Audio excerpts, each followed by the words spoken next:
करूँगा आपसे इस वीडियो में नैतिक विकास के सिद्धांत के बारे में जो दिया है कोहलबर्ग ने। इनके बारे में आज हम लोग इस वीडियो में पढ़ेंगे कि नैतिक विकास का सिद्धांत क्या है, उसकी कितनी अवस्थाएं हैं, इसके बारे में हम लोग पढ़ेंगे। सबसे पहले हम लोग थ्योरी पढ़ेंगे। थ्योरी के बाद जो है कुछ MCQs हैं। MCQs को करके आप जान पाएंगे कि आपने इस वीडियो से कितना सीखा। और अगर आप मेरा चैनल पहली बार देख रहे हैं तो प्लीज़ चैनल को सब्सक्राइब करना मत भूलिएगा, बेल आइकन को भी दबाना मत भूलिएगा, जिससे कि आपको नई वीडियोज़ की नोटिफिकेशन समय से मिलते रहे। तो ध्यान से सुनिएगा वीडियो को। अगर आपने पिछले वीडियो सिद्धांत के रूप में नहीं देखे हैं तो आप देख सकते हैं, डिस्क्रिप्शन में आपको प्लेलिस्ट का लिंक मिल जाएगा। इस प्लेलिस्ट में आपको थार्नडाइक, कोहलर, स्किनर, पावलोव, पियाजे के बारे में पढ़ने को मिलेगा, तो उसको भी पढ़ना मत भूलिएगा क्योंकि वो भी बहुत ही महत्वपूर्ण है।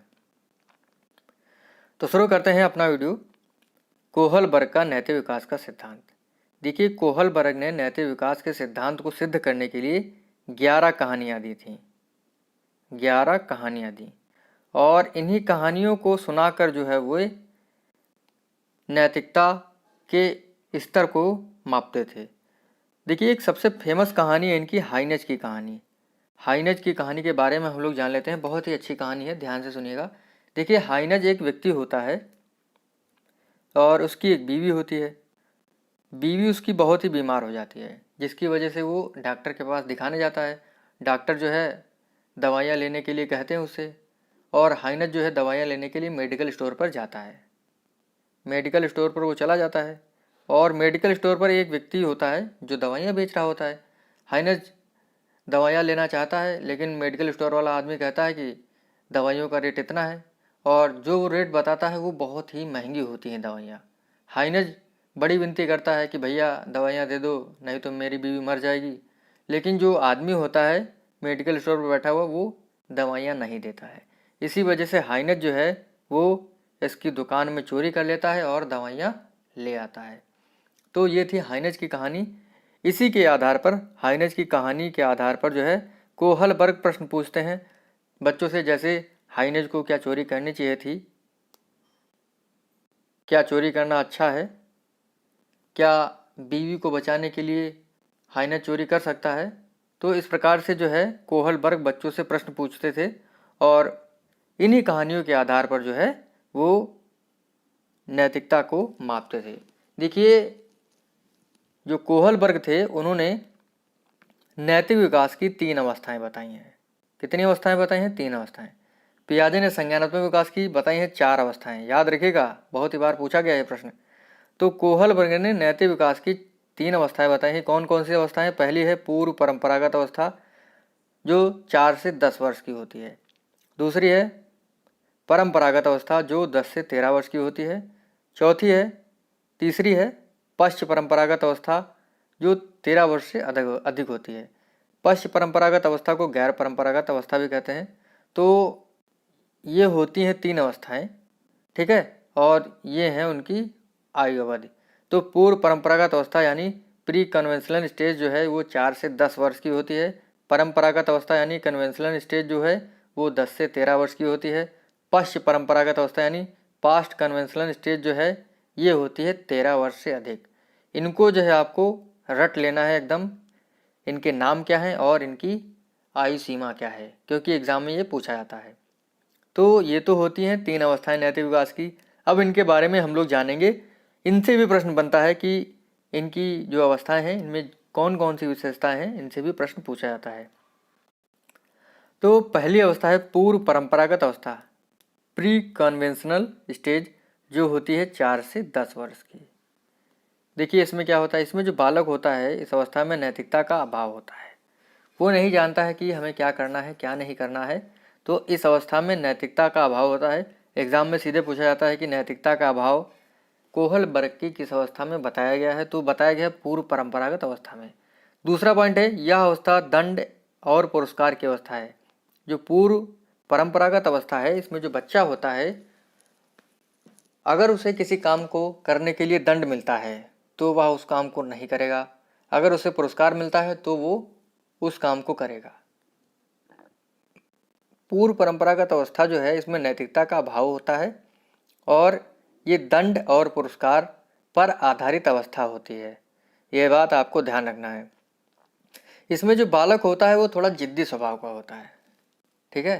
तो पूर्व परंपरागत अवस्था में नैतिकता का अभाव होता है, यह दंड और पुरस्कार की अवस्था होती है। दूसरी अवस्था है परंपरागत अवस्था, कन्वेंशनल स्टेज, जो होती है 10 से 13 वर्ष की।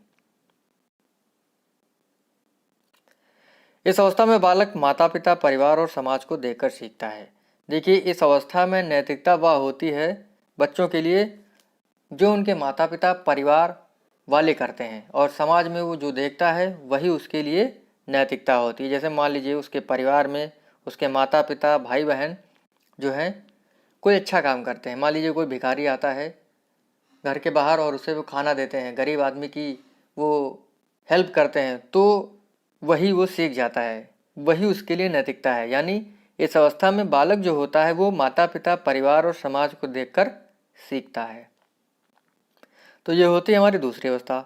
तीसरी अवस्था है पश्च परंपरागत अवस्था, जो होती है 13 वर्ष से अधिक की अवस्था। देखिए, इसमें जो बालक होता है उसके अंदर समझ आ जाती है, वह स्वविवेक से काम करता है, मतलब खुद से मनन करेगा, चिंतन करेगा, जो उसे सही लगेगा वो इस अवस्था में करेगा। हम उससे ज़बरदस्ती कोई काम नहीं करवा सकते, मार पीट कर उससे कोई काम नहीं करवा सकते हैं। और बालक इस अवस्था में समाज के अनुसार कार्य करता है, उसे जो अच्छा लगता है, मैंने आपको बताया है, तो वो इस अवस्था में समाज के अनुसार कार्य करता है, स्वविवेक के अनुसार कार्य करता है। देखिए, हम उससे कोई ज़बरदस्ती काम नहीं करवा सकते। जैसे एक उदाहरण है, एग्जाम में पूछा गया है कि करनौल सिंह कानूनी कार्रवाई के बावजूद इनकम टैक्स नहीं भरते हैं। वह सोचते हैं भ्रष्ट सरकार को आयकर नहीं देंगे क्योंकि सरकार जो है फिजूल खर्ची बांधों के निर्माण में खर्च कर रही है।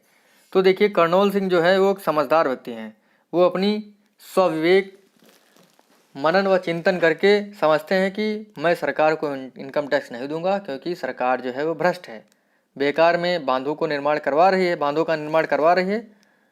तो जो है इस अवस्था में जो है कोई भी व्यक्ति हो वो अपने स्वविवेक से काम करता है।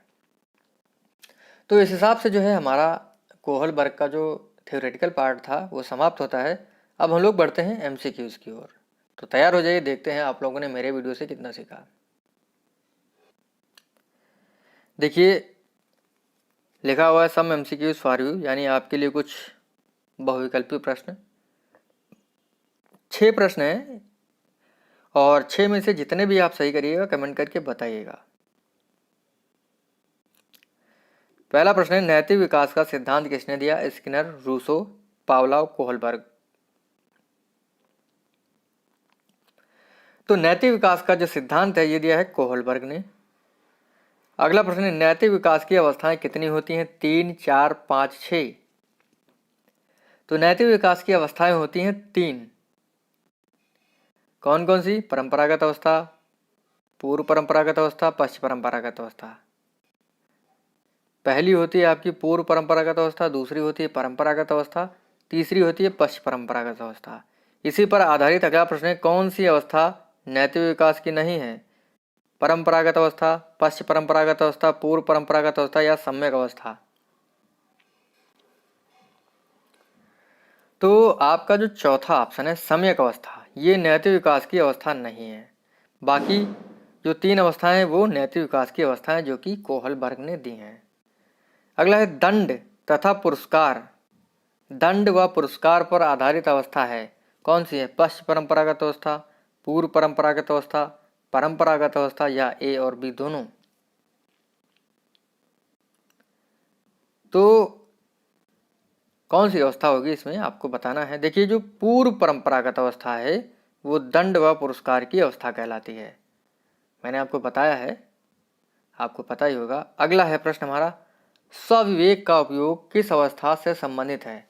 पश्चिम परंपरागत अवस्था, पूर्व परंपरागत अवस्था, ए और बी दोनों, नन ऑफ दीज। तो कौन सा ऑप्शन सही है? इसका ऑप्शन आपका पहला सही है, पश्चिम परंपरागत अवस्था। ठीक है, इसमें जो बालक होता है वो अपने स्वविवेक से काम करता है। अंतिम प्रश्न हमारे इस वीडियो का, परंपरागत अवस्था का समय क्या होता है? 4 से 10 वर्ष, 4 से 13 वर्ष, 10 से 13 वर्ष, 0 से 4 वर्ष? तो परंपरागत जो अवस्था होती है उसका जो आयु सीमा है वो होती है 10 से 13 वर्ष। सी ऑप्शन इसका सही है। तो इस प्रकार से हमारा जो है आज का बहुत ही महत्वपूर्ण वीडियो समाप्त होता है, जो कि है कोहल वर्ग का नैतिक विकास का सिद्धांत। पिछले वीडियो को आप लोग जरूर देखेगा।